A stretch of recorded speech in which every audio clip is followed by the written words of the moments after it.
अध्याय में वर्णन किया।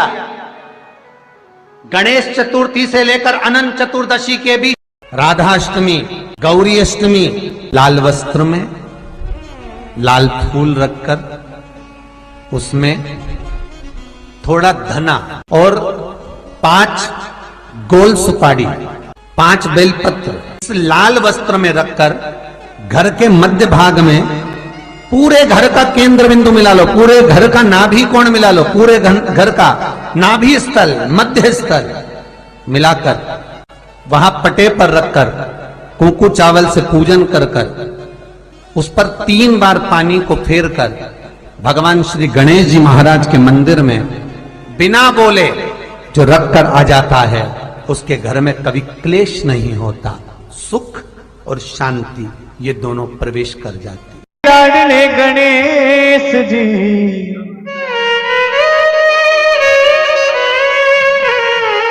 मेरे गोरा के लाडले गणेश जी, आओ अंगना पधारो श्री गणेश जी, आओ अंगना पधारो श्री गणेश जी, आओ अंगना पधारो श्री गणेश जी, आओ अंगना पधारो श्री गणेश जी।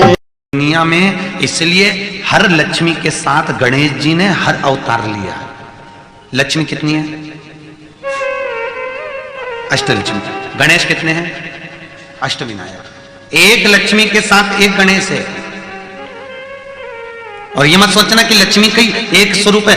एक लक्ष्मी माता ख्याति की बेटी, एक लक्ष्मी समुद्र की बेटी, एक लक्ष्मी भृगु की बेटी, ऐसे 8 लक्ष्मियों का क्रम हमारे यहां शास्त्र वर्णन करता है। अष्टलक्ष्मी जो मंदिर के अंदर पूजा की है, आपने हर विष्णु भगवान के मंदिर में लक्ष्मी जी को देखा होगा। वो कौन सी लक्ष्मी है? जम के बोलो जल्दी से, कौन सी लक्ष्मी है वो? महालक्ष्मी। और जो दीपावली के दिन पूजाती है वो धन लक्ष्मी, जो तिजोरी के अंदर रखी रहती है वो सौभाग्य लक्ष्मी। ऐसी हमारे यहाँ अलग अलग लक्ष्मियों के क्रम बताए हैं। उसी तरह अष्ट विनायकों के भी क्रम अलग अलग है कि कौन सा विनायक कौन सी लक्ष्मी के साथ बैठा हुआ है, तो उसकी पूजन। इसलिए हमारे यहाँ कहते हैं ना कि दुकान पर रखना तो उल्टी सूंड का गणेश रखना, ऑफिस में रखना तो उल्टी सूंड का गणेश रखना, व्यापार में रखना, फैक्ट्री में रखना तो उल्टी सूंड का गणेश रखना, और घर में रखना तो सीधी सूंड का गणेश रखना। क्यों कहते हैं? क्योंकि उस विनायक का भी क्रम लक्ष्मी के साथ जुड़ा होना चाहिए, जिससे संपदा की वृद्धि हो, हमारे वैभव प्रखरता में प्राप्त हो, हमारे वैभव का भाव प्रबल हो महाराज। कल रविवार के दिन अगर अष्टमी पड़ जाए तो ऐसी कोई बीमारी नहीं जिसका इलाज ना हो पाए। कुछ ना करिए, हरा मूंग की कटोरी भर लो। मूंग जानते हो? हरे मूंग, मूंग की दाल होती है ना, जो हरा मूंग, आखा मूंग हरा की कटोरी भरो, उस पर गुड़ की एक खोड़ी, गुड़ की बट्टी, गुड़ की एक बाटी उस पर रखो, 5 बेलपत्र रख लो। और जिस व्यक्ति को बहुत भारी बीमारी है, कैंसर जैसा रोग भी है, किडनी, लीवर जो भी उसके खराब हो रहे हैं, कोई तकलीफ है, ऐसा लग रहा है कि बहुत सांस चल रही है, कहीं कोरोना जैसी बीमारी ना हो जाए, बहुत तकलीफ हो रही है, बस वो कटोरी में मूंग लेकर उसमें गुड़ की खोड़ी रखकर 5 बेलपत्र रखकर, अष्टमी तिथि, राधाष्टमी भी है, दुर्वाष्टमी भी है। दुर्वाष्टमी जिस दिन भगवान ने, गणेश जी ने एक राक्षस का संहार करा था और कश्यप ऋषि ने उनको दुर्वा दी थी, वो अष्टमी है। पहली बार दुर्वा चढ़ी थी गणेश जी को, उसका व्याख्यान आएगा भी। तो बहुत बीमारी हो, दमा, श्वास, किडनी आदि का आदि बहुत बीमारी हो, 21 बार शरीर पर से उतार कर महाराज सीधे हाथ में रखकर नाम गोत्र खुद का बोलकर और भगवान से, गणेश जी से विनती कर कर अष्टमी तिथि के दिन, जो अभी आ रही है, बहुत समय के बाद पड़ रही है, उस दिन उस कटोरी नहीं लेना, पुरानी कटोरी नहीं लेना, कोई कटोरी घर में नहीं हो, नई कटोरी, और उसको गणेश जी के मंदिर में पहुंचा दीजिए। गणेश जी के मंदिर में पहुंचाएं गणेश जी के मंदिर में पंडित जी भी बैठे रहे, हाथ में मत देना उस कटोरी को, भले दरवाजे पर चौखट पर गणेश जी के राइट हैंड की ओर, आपका उल्टा हाथ होगा, गणेश जी का सीधा हाथ होगा। तो गणेश जी का जो राइट हैंड हो दर्शन करते समय सीधा हाथ इधर आएगा, उस हाथ के वहीं पर अर्थात जमीन पे ही रख देना, पर रखना भूमि पर ही। महाराज कैसी भी बीमारी होगी, अगर चलने में भी तकलीफ हो रही होगी तो अष्टमी को कर देखना, 11 या 12 तक आपको अंतर मालूम पड़ जाएगा। ये अष्टमी कोई साधारण नहीं है। बधाई हो। झूला झूले झूला झूले गौरी गजानन, बधाई हो। झूला झूले झूला झूले गौरी गजानन, झूला झूले। ओ शंकर जी उनको झूला झूलावे, शंकर जी उनको झूला झूलावे। नौकरी सर्विस नहीं मिल रही हो, बहुत तकलीफ हो, 7 बेलपत्री केसर को घिसकर चंदन बनाकर बेलपत्री पर बीच वाली पत्ती पर ओम लिखना है। दोनों पत्तियों पर भी एक आद्यशक्ति जगदम्बा के नाम की केसर की बिंदी लगाना है, दूसरे में श्री गणेश रिद्धि सिद्धि के नाम की बिंदी लगाना है। शिव जी पर समर्पित करते जाना, शंकर को चढ़ाते जाना। अष्टमी के दिन भगवान शंकर को बेलपत्र समर्पित जरूर करना चाहिए, वो भी शाम के समय पर। आप लोग तो जानते होंगे, जब 64 योगिनियां माता शंकर भगवान के सामने नृत्य करती हैं, तब भगवान शिव उठकर खड़े होकर उन 64 योगिनियों को अपने हस्त कमल पर धारण करते हैं, और हस्त कमल पर धारण करते हैं तब उन 64 योगिनियों को लक्ष्मियां प्रदान करती हैं। लक्ष्मी माता को वो 64 योगिनियां दी जाती। लक्ष्मी मैया उन 64 योगिनियों को भगवान विष्णु के पास लेकर जाती है, भगवान नारायण उन 64 योगिनियों को ब्रह्मदेव के पास लेकर जाते हैं, उन 64 योगिनियों को ब्रह्मा जी ब्रह्माणी को प्रदान करते हैं, ब्रह्माणी उस 64 योगिनियों को ले जाकर माँ जगतजननी आद्य शक्ति को देती है, आद्य शक्ति उन 64 योगिनियों को ले जाकर शिव को समर्पित करती हैं। शंकर भगवान की कथा कहती है, बेलपत्र पर केसर का भाग लगाकर ओम लिखकर केसर का ही तिलक लगाकर माँ आदिशक्ति गणेश जी रिद्धि सिद्धि के नाम से 7 बेलपत्र शिव को समर्पित कर लाल वस्त्र में उसको बांधकर, जिसका व्यापार व्यवसाय या नौकरी सर्विस नहीं हो, समय से लगन देख रहे हो, शादी नहीं हो रही, बहुत समय से परेशान हो गए कि विवाह ही नहीं हो रहा, हम तो टेंशन में पड़ गए, लड़की 28 साल 30 साल का लड़का हो गया, विवाह नहीं हो रहा, कुछ मत करो। राधाष्टमी, गौरी अष्टमी तिथि आए तो अशोक सुंदरी वाली जो जगह है वहां पर हल्दी की 7 बिंदियां लगा दो, लड़का लड़की का हाथ उस बिंदी पर रखवा दो, उसका नाम गोत्र बोलो, उसी हल्दी में उसके हाथ पीला करवा दो, और पीपल के पेड़ पर उस हाथ के 5 छापे पड़वा दो, 3 महीने में विवाह पक्का हो जाता है महाराज। उसका इतना, अशोक सुंदरी के उस हल्दी का इतना प्रमाण। जब मेरे गणेश जी महाराज को भूख लगी, षडानंद कार्तिकेय को भूख लगी, अशोक सुंदरी को भूख लगी, और भूख लगने पर उन्होंने अपनी माँ पार्वती जी से कहा, मैया बहुत भूख लग रही है, भोजन दो ना माँ। ब्रह्मा ब्रह्मलोक में रहते हैं, भगवान विष्णु बैकुंठ लोक में रहते हैं, इंद्र इंद्र लोक में रहते हैं, पर मेरे महादेव मृत्यु लोक में रहते हैं, पृथ्वी पर। जरूरी नहीं है कि पृथ्वी पर रहने वाले व्यक्ति के पास में 24 घंटे चांदी की चम्मच होगी और सोने की थाली होगी। शंकर जी तो नेत्र बंद करके बैठे थे, भोजन पर ध्यान नहीं दिया। बच्चे भूख से बिलख रहे थे, क्रोध आ गया मेरी माता को, मेरा बच्चा भूख से बिलख रहा है, मेरे स्तनों में दूध भी नहीं आ रहा, नहीं तो मेरे बच्चों को पिला देती। अब बच्चों को स्तनों में दूध कब आए? जब मेरे पति मेरे पर दृष्टि दे गए। अब करूं क्या? पति तो मौन होकर तप साधना में लीन थे। बच्चों को भूख से बिलखती हुई देखकर मां पार्वती जी ने शंकर भगवान को उठाया और निगल गई। शिव जी को निगल गई मां, और पार्वती जब शंकर भगवान को निगल गई, चारों तरफ हाहाकार मच गया कि भोलेनाथ ना जाने कहां है। सबने माता पार्वती जी की स्तुति करी। तब शंकर भगवान को प्रकट करने के लिए पार्वती जी ने अपने शरीर से धुआं प्रकट करा। धुआं प्रकट करा तो शिव जी का नाम ध्रुमबान हो गया और पार्वती का नाम ध्रुमावती माता हो गया। पार्वती का नाम, माता जगतजननी का नाम ध्रुमावती माता हो गया। शिव जी ने कह दिया, पार्वती थोड़ी देर के लिए तुम्हारे पति तुम्हारे बीच में से चले गए थे, इसलिए तुम विधवा होगी, बेधव्य कहलाओगी। ध्रुमावती की मूर्ति आज भी बिना श्रृंगार के, बिना मंगलसूत्र के, बिना चूड़ी के, बिना मांग में सिंदूर के, बिना मंगलसूत्र के कोई लाल साड़ी माता को नहीं पहनाई जाती, पांव में बिछुड़ी नहीं पहनाई जाती, गले में मंगलसूत्र नहीं बांधा जाता, माथे पे बिंदी नहीं रहती, मांग में सिंदूर नहीं रहता ध्रुमावती माता के।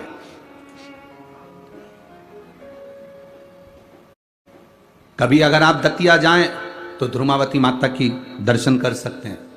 कभी आप जबलपुर के पास में जाएं धूमागाम तो मां धूमावती माता का दर्शन कर सकते हैं।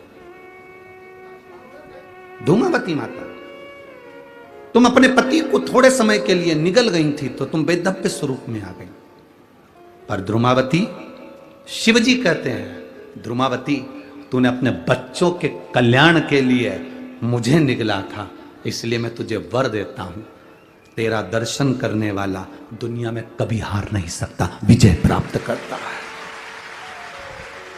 भारत की भूमि के जितने राजनेता हैं, भारत की भूमि के जितने सत्ताधिपति हैं, भारत की भूमि पर जितने जितने ये राजनेता होते हैं, ये कहीं ना कहीं जब विजय प्राप्त करना होती है तो ध्रुमावती माता का स्मरण करते हैं। पीताम्बर पीठ जाते हैं, दतिया जाते हैं, ध्रुमावती माता के यहाँ जबलपुर पहुंच जाते हैं, धुमागांव।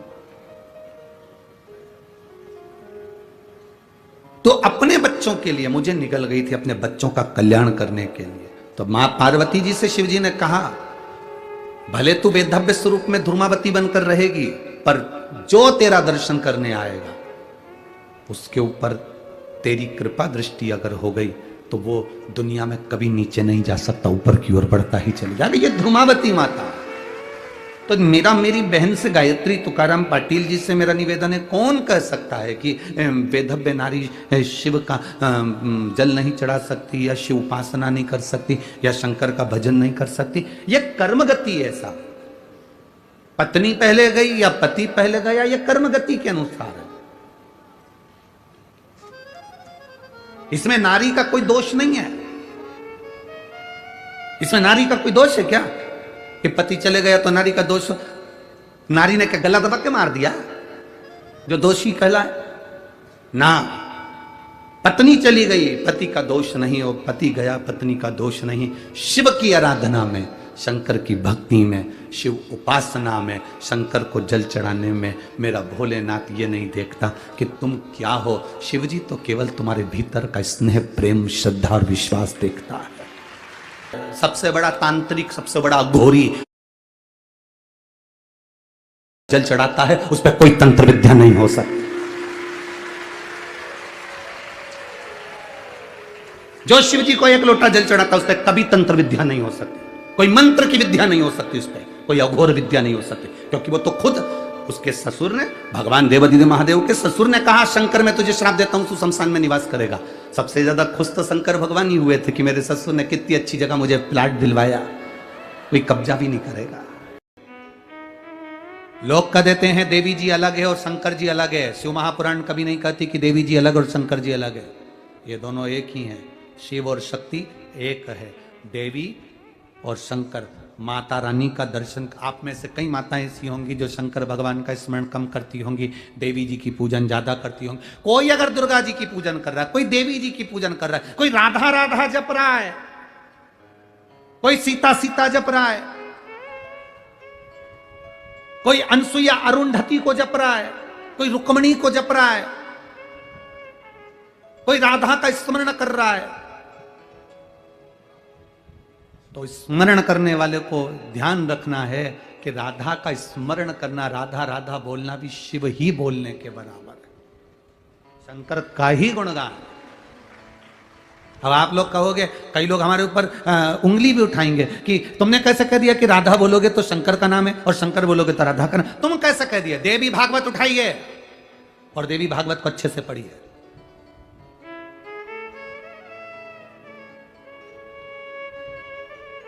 देवी भागवत को अच्छे से पढ़ना, विष्णु पुराण को पढ़ना, गर्ग संहिता को पढ़ना, शिव महापुराण को पढ़ना। एक बार भगवान शंकर और पार्वती में दोनों में संवाद हुआ, दोनों ने द्वापर में अवतार लेने की बात करी, यहां तक लिखा है देवी भागवत के अंदर।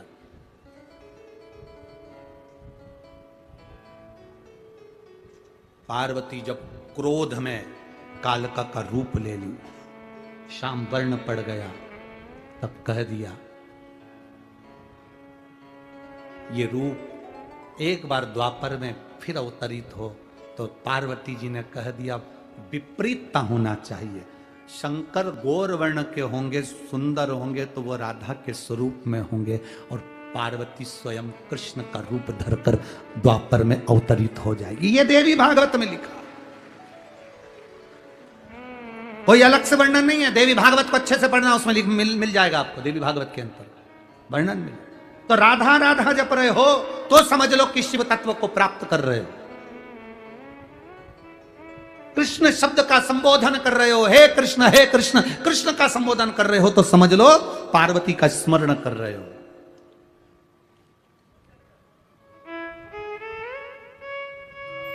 भेद कुछ नहीं है। राम कहोगे तो भी शिव है, शिव कहोगे तो भी राम है, कृष्ण कहोगे तो भी शिव है, शिव कहोगे तो भी कृष्ण है।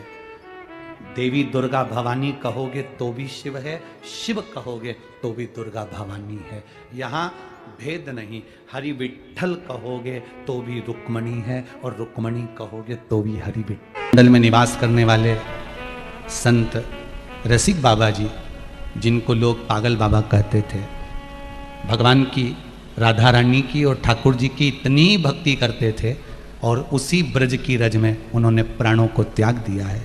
ऐसे रसिक बाबा के पावन चरणारविंद को प्रणाम करते हुए राधा रानी के चरणों में उनका ये जीव पहुँचे, और ब्रजमंडल के हर रसिक भक्तों को उनकी भक्ति प्राप्त हो। ये भाव रखते हुए 2 क्षण रसिक बाबा जी के लिए राधा नाम का स्मरण अपन सब करेंगे। 2 क्षण राधा नाम कीर्तन, राधा का स्मरण करते हुए।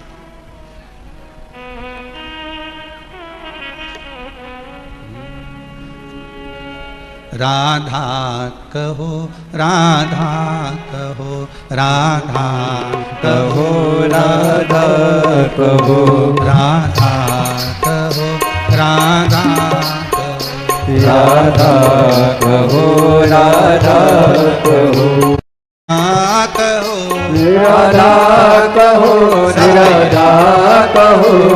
किया गया पाप प्रत्येक मनुष्य के माथे पर चढ़ा रहता है। ये ऋषभ देव जी महाराज का चरित्र कहता है, ये 4 स्थान का जो पाप है वो समाप्त अगर कहीं होता है, तो जब हम कहीं बैठकर किसी गुरु के मुख से कभी भागवत, कभी रामायण, कभी शिव पुराण श्रवण करते हैं, या किसी मंदिर के अंदर हम प्रवेश करते हैं, जैसे चप्पल बाहर रह जाती है, उसी तरह शरीर का सारा पाप बाहर निकलकर खड़ा हो,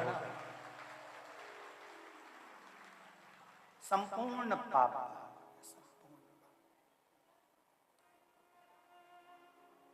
शंभु शंभु, संपूर्ण पाप बाहर रह जाता है।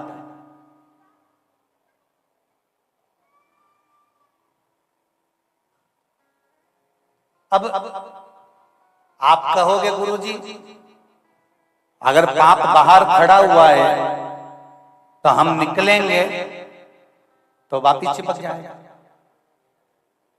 तुम बहुत देर तक तुम्हारी चप्पल पड़ी तो रहने दो, तुम नहीं ले जाओगे तो कोई और ले जाएगा।